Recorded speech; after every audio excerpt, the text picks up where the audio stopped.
Trauma, pain, and drama. Has trauma affected your brain?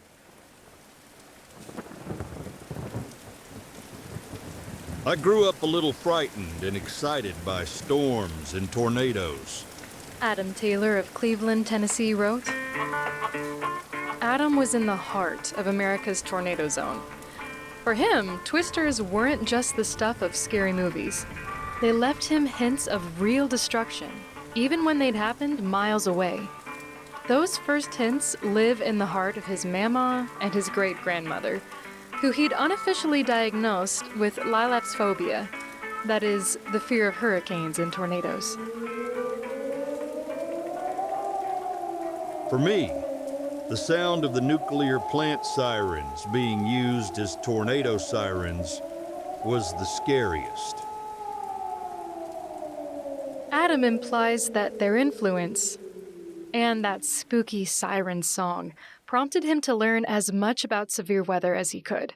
So in the 8th grade, when Adam had seated himself next to a wall he described as mostly windows, he understood what he was looking at. The sky. It had turned an ominous, hateful green. There had been some rumors jumping between classrooms that the county was under a severe weather warning. And when Adam stopped the lesson to warn his teacher about the sky, she said, "Class, I don't think we're in Kansas anymore."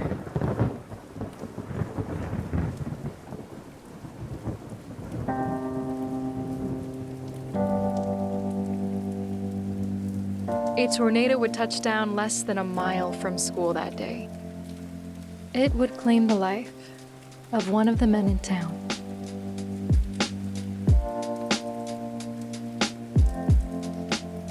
Fast forward several years.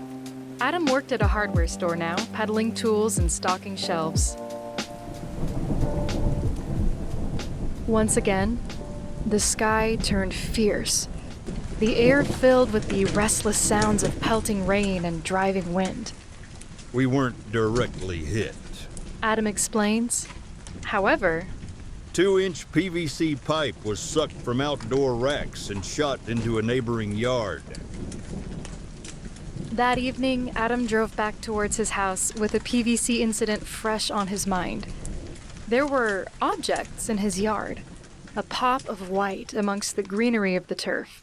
The objects rustled gently in what breeze was left from the storm. Adam parked, left his car, and slung the door shut behind him.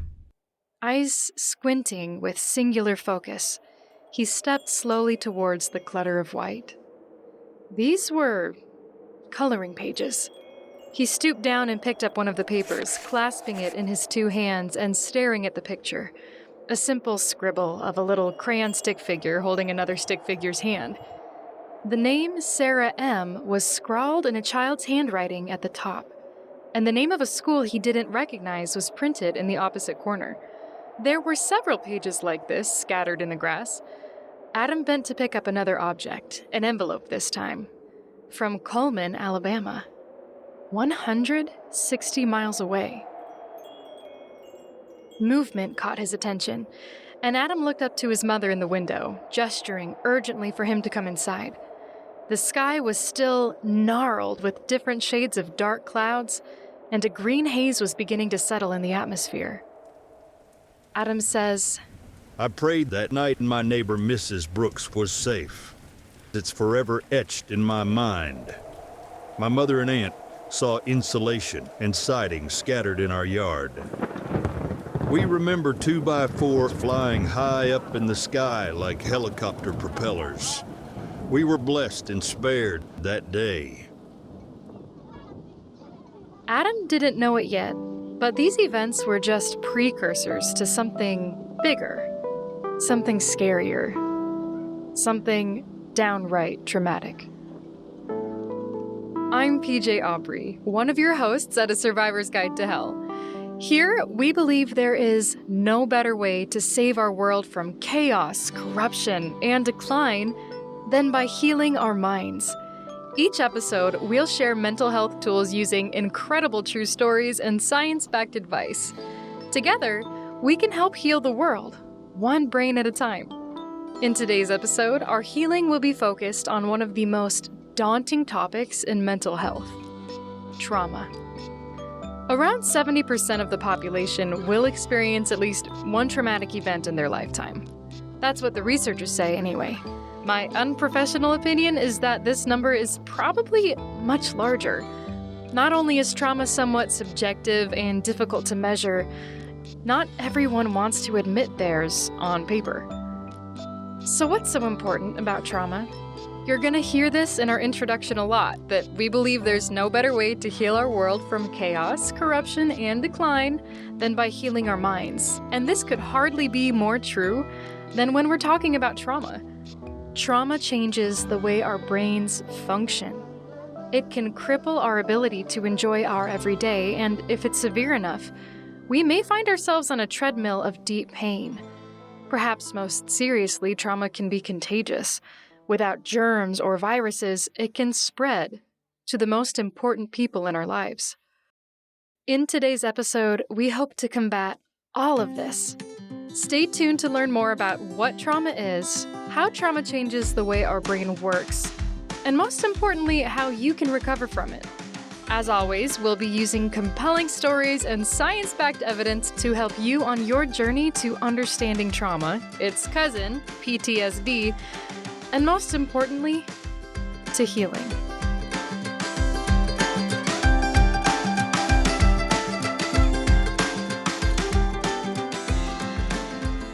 Part 1. How trauma changes the brain. Let's imagine we can see a scan of Adam's brain in real time as he moves about his normal activities. Adam is full adult now, 5'7", 285 pounds, a self-proclaimed grizzly bear. Let's picture him moving about his kitchen, clinking a glass onto the counter, and filling it with sweet, sweet tea from the plastic pitcher in the fridge. If we could see a real-time SPECT scan of his brain, it would be almost completely blue. This is normal. Blue means that there is an average amount of activity in any given brain system. When one system of the brain is particularly excited, it will turn different shades of red and white. Adam is going outside to sip his tea and lounge in his lawn chair. Again, most of the brain is blue. That means most of his systems are moving quietly along, not particularly excited. However, the rear bottom of the brain, the cerebellum, is lit with spectacular reds and whites. This is also perfectly normal. This brain is directing most of its efforts into controlling muscles and a handful of other typical chores. Now, imagine that the sky begins to turn a little darker, a little more threatening. Adam tries to ignore it, but soon he feels droplets of water on his skin. They sprinkle over his chair, into his drink. Then he hears a terrifying noise. It's the nuclear plant tornado siren, and it jars his senses every time he hears it. Then his phone erupts in the horrifying sound of the national emergency tone. Before the tone is even over, he turns the screen towards himself to see the message. Tornado warning. Almost as if on cue, the rain ceases to be polite. It cascades down on him, splashing his drink out of his glass and beginning to drench him in a chilling deluge. Let's look at his brain again. We still see that cerebellum nice and active, but there's something much different about this picture. Near the front and center of the brain, we see 4 white points. If you drew lines to connect them, it would look like a diamond. This is the amygdala, and it's lit up like a Christmas tree.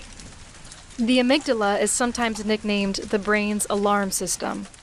It's very important when you may be in danger. It helps quiet down other parts of the brain and focuses on surviving. You felt it.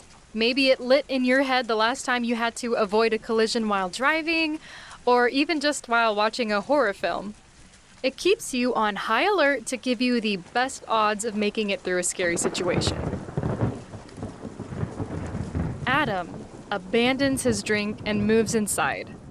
Luckily, the storm passes. The sun shines again. The amygdala has done its job, so it settles into the background. and Adam goes about his life. But what happens when the amygdala doesn't settle back down? What happens if it keeps the alarm on, almost like that emergency broadcast tone never turning off in your own brain? Well, Adam is about to answer that for us. Sorry about that, Adam.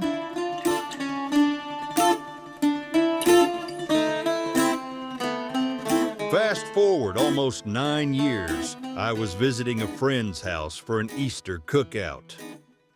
I was well aware of the threat of the storms going into the night.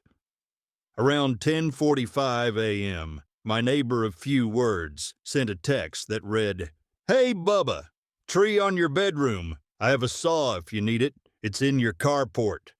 Apparently a non-severe storm hit the area, and a medium-sized tree hit my house. Frustrated, I jumped in my car and headed home. It was odd because with the rain, I figured the atmosphere had stabilized some. Anyway, I pulled in and it was lightly raining. My neighbor, wearing a pink bathrobe, nodded towards the carport in a manner that said, "It's right there." I waved and said thanks, and that I'd return it in the morning. He nonchalantly raised his beer and nodded. I unlocked the door, grabbed a hoodie, and turned the lights on, and went to assess the damage with the saw in hand. It was roughly 11:30 a.m. as I got to the tree. I realized my pink robe sporting neighbor had put his ladder up for me right where I needed it. So I primed and fired up the saw and went halfway up the ladder to get the heaviest part off the roof. The rain had picked up and I began cutting, my mind thinking about how to cover the roof. I had forgotten the weather. As I argued in my mind, almost in a trance, about the quickest and easiest way to get this done, it was like someone snapped their fingers in my face. It was like I woke up and realized it was deadly still. No rain, no breeze, just the saw rumbling and vibrating my hand. Out of the corner of my eye, I see my pink robe sporting hero. And I do mean hero, waving both hands, one of which still clung to a beer. I cut the saw off and looked at him as he began pointing off towards the west. Adam turned his head to follow his neighbor's urgent, wordless message. Brilliant power flashes scorched at the dark sky, and he knew something was coming. Something big. Tornado aficionados will tell you that approaching tornadoes make a distinct noise. A noise like a freight train on rampage. As Adam stared into the dark western Tennessee sky, he heard it. The train. I dropped the saw, which stuck straight up in the ground, and gracefully slid down the ladder. I grabbed his saw and noticed, like a ghost, he was gone inside. I rounded the carport and flung open the door, kind of flung it behind my back to close it with 3 fingers, only to have it meet the wind and come back on me. I slammed it shut as the power went out. His living room was an eerie sight, flickering with the brilliant white mob of lightning bolts and more power flashes. There was a half-inch bath not far from him. He leapt inside, slammed the bathroom door behind him, and covered his head. His mind filled with a lifetime of his regrets, which he battled with prayer. He prayed for forgiveness. He prayed his family would be okay. Then he felt a pressure shift in the room.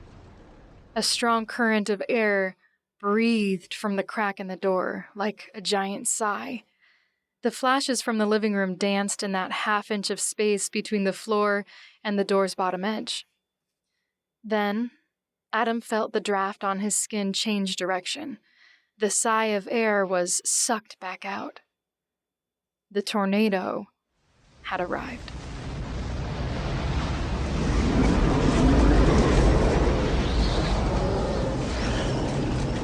I heard things slam in my house. Then the sheetrock overhead fell down, and it sounded like my roof lifted and came back down. I heard the sound of nails being pulled out of wood, glass breaking, and then the scariest sound I've ever heard, and prayed that I'd never hear again. It was a groan, a moaning, and I can only describe it as evil. It caused me to shake head to toe.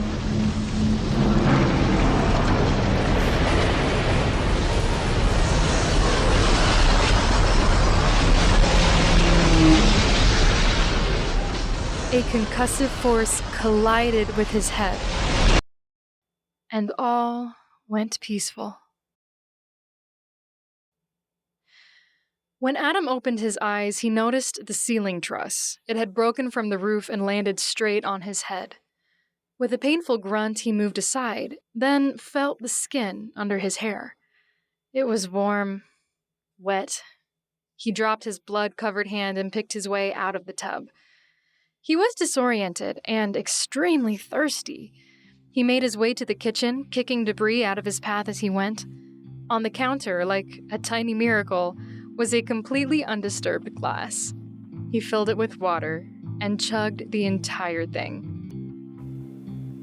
It came back to me slowly as I stared into the darkness of my living room, where I could see the moon peeking through the clouds, through the holes in my ceiling. And even then, it felt unreal. I went outside to see my car, completely and thickly covered in mud and grass, only on one side. I got blinded by a light as I exited the carport. It was the robe man coming to check on me. I asked if he and his wife, or old lady as he called her, were okay. He shook his head yes, while giving me the OK symbol with his right hand, and a coffee mug with instant coffee inside had replaced his beer in his left hand. I stood there, and tears poured down my face, not from the dislocated shoulder or pounding headache from the concussion, but from the thankfulness I felt for him, for the saw, and for standing outside to warn me. He opened his arms, and I hugged that man so hard, he tapped my shoulder because I was squeezing him. We were blessed that day because aside from a few injuries, no fatalities were reported from my town. The storm outside had passed, but it left more than broken homes and concussions in its wake. Adam had started to shake when he took cover in his bathtub.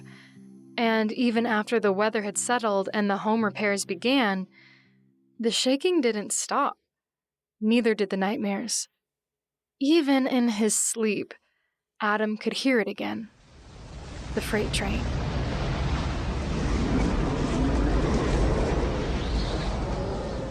Adam's amygdala did its job during the tornado, at least during the conscious parts. It kept him alive. Adam is now safe. He can probably rationally convince himself that he's safe. So why is his amygdala still in full swing? Why is it that even when the sun is shining, the birds are chirping, and there's not a cloud in the Tri-County area, Adam is still shaking? Have you ever felt something like that? You could understand on a highly logical level that you are safe. Yet you feel jumpy, defensive, and anxious when exposed to any reminders of a previous, terrifying event. The amygdala's activity is correlated to an individual's level of anxiety. When the amygdala is overactive, it can override your usual rational self. Your friends and family may comment that you've become more emotional, more high-strung. You may even wonder, why do I feel like something horrible is about to happen, and everybody else is still acting normal? The good news is, there is an answer to questions like these, and it's not that you're weak. You're not stupid. If you've recently experienced a traumatic event, your brain is simply trying to compensate for the intensely difficult situation it just carried you through. And if the traumatic event in question wasn't all that recent, well, there's a name for the way you feel: post-traumatic stress disorder, or PTSD. We'll be talking about PTSD in more detail in our next episode. For now, let's make sure we understand exactly what trauma is. Adam experienced severe weather trauma, but there are so many more ways you may encounter a traumatic event. Trauma can be inflicted by other humans, an abusive spouse, for example, or a drunk driver. There's medical trauma, trauma related to the sudden death of a loved one, or even the traumatic event of witnessing someone else's traumatic event. Regardless of the flavor, most traumatic events have 3 key ingredients. They are A, unpredictable, B, out of one's control, and C, have the impression of being unsafe. Adam's experience is a perfect example. He did not predict a tornado, otherwise we'd never have caught him on a ladder with a chainsaw, for crying out loud. The tornado was definitely out of his control. The best he could do was hide, pray, and hope to survive. And most obviously, the tornado was unsafe. Very, very unsafe.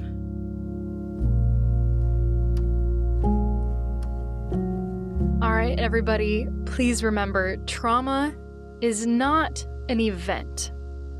Trauma is an emotional response to an event. For this reason, you can't reliably judge the severity of trauma by the severity of an event. A person's reaction is going to be influenced by countless things we cannot see, let alone measure.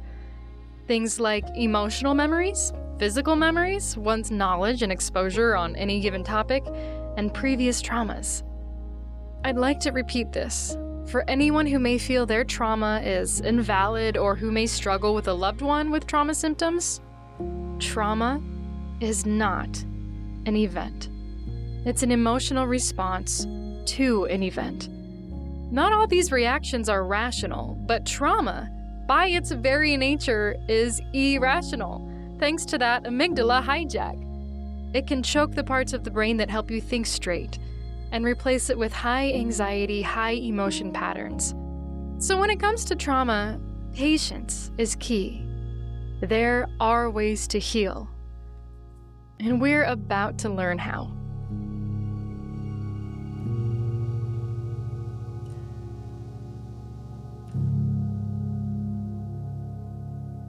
Part 2. How we heal from trauma.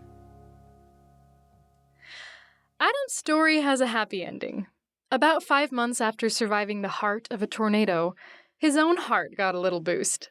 He says, As for my shaking, it continued, along with occasional nightmares, until that following August, when I met my girlfriend.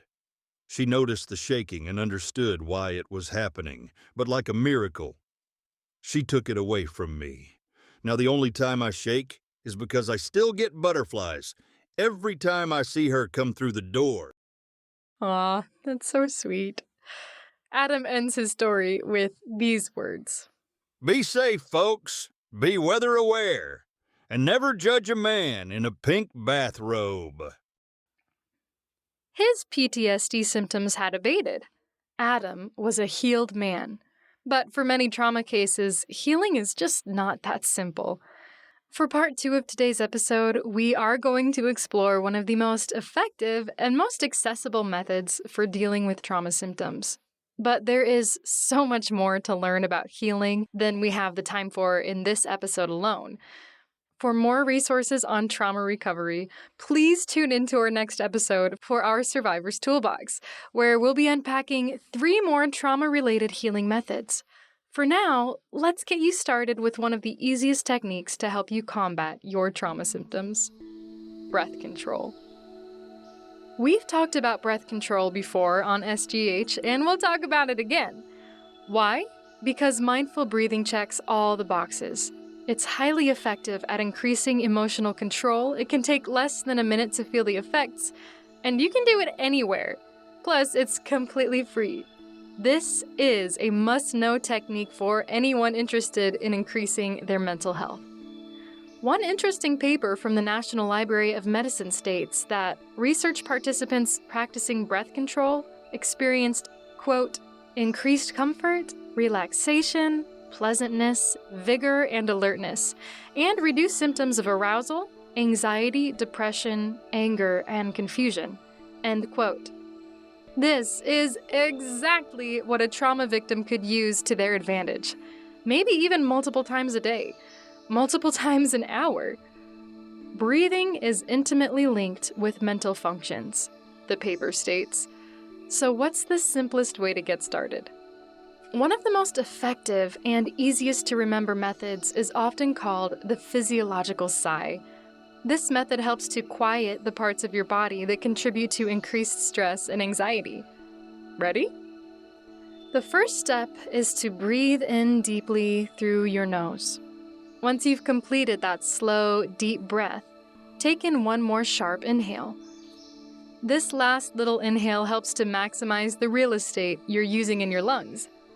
Then, slowly exhale through your lips.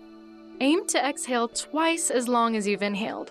The twice as long exhale has shown astounding effectiveness in calming parts of the mind that are contributing to your anxiety, and restoring power to parts of the brain that are responsible for reasoning, decision-making, and other highly rational functions. Let's do one together. First, take a moment to recognize how you're feeling right now. Note any stressors, tensions, or anxieties that might be nipping at your heels. Now, take a deep, slow inhale with one last sharp breath through the nose. Then an even slower exhale through the lips. Inhale.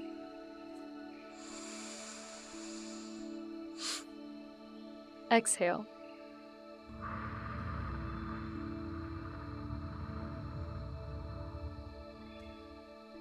Let's do it one more time. Inhale.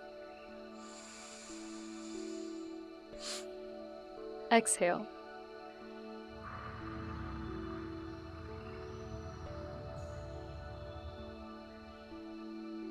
Excellent. We only did 2 breaths together. Can you feel any difference? If you have the time, aim to practice this breathing technique for 5 minutes. That's what many practitioners suggest is an effective amount of time. Don't sweat it if that's not an option. Even one physiological sigh can give you a mental edge in a pinch, especially if you're feeling the symptoms of trauma. Well, my fellow survivors, I hate to say it, but we are running out of time for this episode.